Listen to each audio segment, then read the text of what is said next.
পতিত শেখ হাসিনা সরকার যারা চলে গিয়েছে তাদের কিছু দোষর আমাদের কাছে এখনো ঘোরাফেরা করছে। ওরা নানাভাবে আমাদের এই দেশটাকে অস্থিতিশীল করার চেষ্টা করছে।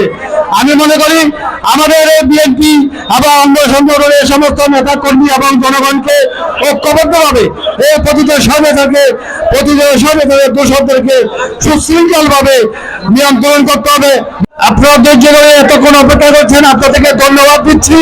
আমি একটি কথা বলবো, আওয়ামী দুঃশাসনের সময়ে বাংলাদেশের প্রতিটা মানুষ বিভিন্নভাবে হয়রানির শিকার হয়েছে, গুমের শিকার হয়েছে, খুনের শিকার হয়েছে এবং আজ পতিত শেখ হাসিনা সরকার যারা চলে গিয়েছে তাদের কিছু দোষর আমাদের কাছে এখনো ঘোরাফেরা করছে।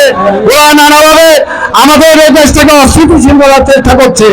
আমি মনে করি আমাদের এই বিএনপি এবং অঙ্গ সংগঠনের সমস্ত নেতা কর্মী এবং জনগণকে ঐক্যবদ্ধভাবে এই পতিত সরকারের দোষরদেরকে সুশৃঙ্খলভাবে নিয়ন্ত্রণ করতে হবে, মোকাবেলা করতে হবে।